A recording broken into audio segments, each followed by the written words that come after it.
Baik, Assalamualaikum warahmatullahi wabarakatuh.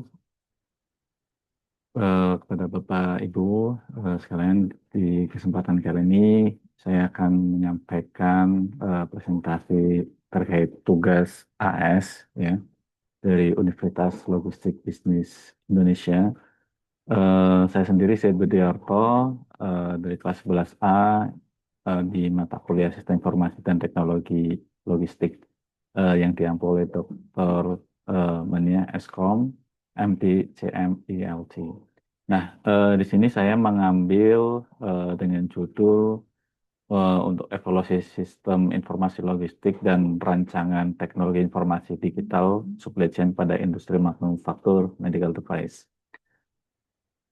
Nah, di sini PT Dua Rimba Medtech Indonesia adalah suatu perusahaan manufaktur yang bergerak di medical device ya, di industri alat kesehatan yang berfokus pada produksi wound dressing dan produk perawatan luka steril. Industri alat kesehatan merupakan salah satu sektor strategis dalam sistem kesehatan nasional ya, karena berperan penting langsung menunjang pelayanan medis di rumah sakit. Nah, beberapa tantangan yang dihadapi di sektor ini adalah dengan highly regulated ya, di mana di alat kesehatan ini atau di kesehatan ini sangat diawasi dengan ketat ya, baik dari Kemenkes ataupun dari regulasi seperti ISO 13485 dan juga mempunyai demand yang tinggi ketidakpastiannya. Dan sistem saat ini juga yang dihadapi adalah masih berbasis spreadsheet yang tidak terintegrasi dengan baik. Dan tentunya tantangan yang dihadapi adalah dari segi visibilitas, integrasi, dan scalability. Nah, untuk proses supply chain atau logistik saat ini, yaitu dari proses customer order, proses diproses oleh sales, dari planning, produksi, MRP sampai dengan pembelian, kemudian produk sampai jadi disimpan dan juga sampai didistribusikan sehingga sampai ke tangan customer ini proses yang berlangsung masih manual ya dari sistem di mana menggunakan Google Sheet atau Google Spreadsheet ya yang tentunya ini mengakibatkan atau berdampak pada data yang tidak terintegrasi karena pasti mempunyai area atau file masing-masing ya dan tentunya tidak real time masih mengandalkan dari input data manual dan tentunya di sini manual monitoring. Nah, secara pengukuran dari maturity levelnya sendiri, di mana dari proses order sampai dengan distribusi transportasi, ada beberapa bagian yang mempunyai nilainya itu rendah, yaitu di analitik ya, di 1,8 ya, normalnya bagusnya itu di minimal di 3 dan software dan hardware karena masih menggunakan data manual, yaitu spreadsheet. Dan di bagian warehousing dan distribusi ini sangat riskan sekali ya. Dan dari hasil penilaian supply chain maturity-nya ini perusahaan ini mempunyai di 2,76 yaitu secara keseluruhannya di mana manage to basic digital maturity artinya yang menunjukkan bahwa proses operasional yang berjalan stabil ya dan terdokumentasi dengan baik ya, tapi namun masih memiliki keterbatasan yang signifikan pada dimensi analisis dan software. Nah, eh, di sini mempunyai bottleneck atau kendala yang eh, terus berputar ya, dari tidak scalable, terus visibilitas yang rendah, integrasi data yang lemah, keputusan lambat, dan risiko compliance ya terkait regulasi. Dan tentunya jika ini dibiarkan terus-menerus, pastinya bisa berdampak pada penurunan profit, bisa menjadi loss sales ya, dan tidak ter fulfillnya orderan dari customer dan tentunya ini akan menjadikan inefficiency di sisi operasional.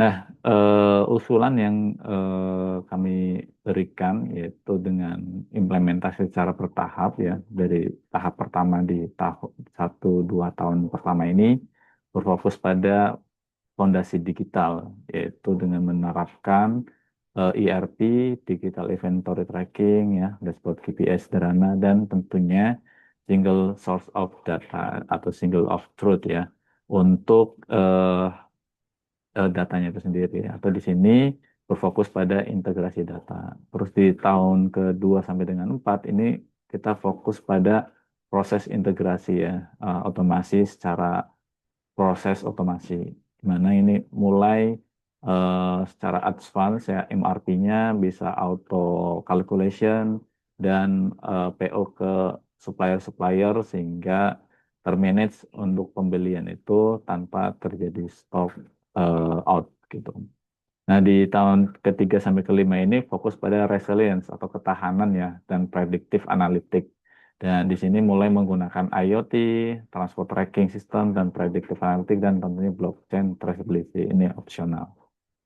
Nah, untuk arsitektur sistemnya sendiri ini terintegrasi ya menggunakan ERP dari modul sales, planning ya dan inventory management dan dari data-data tersebut kita analisa menggunakan Power BI dan dari sisi pengiriman menggunakan IoT ya dari tracking secara real time tracking untuk transportasinya dan di sisi manufaktur atau regulasi kontrol suhu dan kondisi storage-nya bisa lebih baik lagi.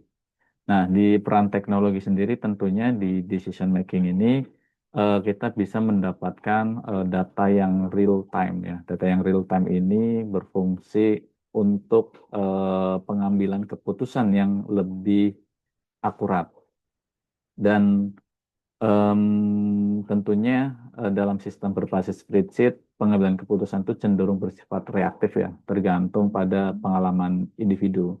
Dengan integrasi ini dan Power BI dapat data itu dari seluruh fungsi itu baik dari sales sampai dengan distribusi terkonsolidasi dengan baik dan tentunya di sini atau MRP dan safety stock itu lebih optimis atau lebih terjaga untuk menunjang pelayanan ke customer dan di sisi resilience sendiri atau ketahanan rantai pasok ini, penggunaan teknologi digital dalam rantai pasok medis terbukti meningkatkan transparansi ya distribusi dan minimalkan risiko gangguan baik dari early warning system yang lebih dini dan best traceability ketika terjadi suatu hal yang tidak diinginkan dan transferability untuk real time trackingnya.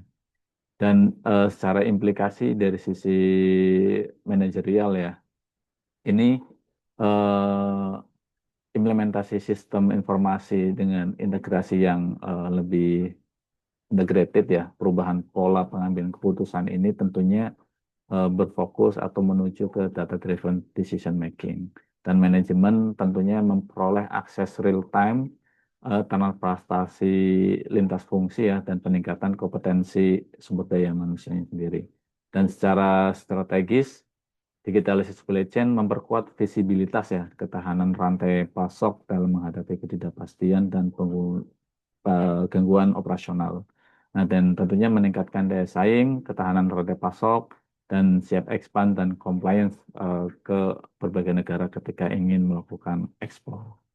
Nah, secara kesimpulan sendiri berdasarkan hasil analisa, ya sistem informasi logistik di PT 25 atau di manufaktur medis ini dari sistem yang saat ini digunakan secara stabil ya, namun terbatas dari sisi SDM atau karyawannya sendiri, individunya dan proses yang berjalan itu sudah kuat ya karena sudah menerapkan regulator di ISO 13485 di bidang medis. Tetapi masih ada beberapa catatan yang tidak terintegrasi antar data ya, terutama antar bagian yang terjadi silo dan data yang tidak real time pastinya dan tidak prediktif ya karena harus mengolah lagi data-data yang didapat dan data integrity-nya juga masih kurang gitu. Dan eh, kalau dilihat dari sini ya kita bertransformasi menuju data yang terintegrasi dan data driven supply chain. Artinya kita mendapatkan single source of truth ya, data yang sama antar bagian, tidak terjadi bottleneck, tidak terjadi lag data dan real time visibility ya, predictive planning tentunya bisa menganalisa forecast demand secara lebih baik lagi dan traceability data dan resilience supply chain-nya itu lebih baik. Artinya apa?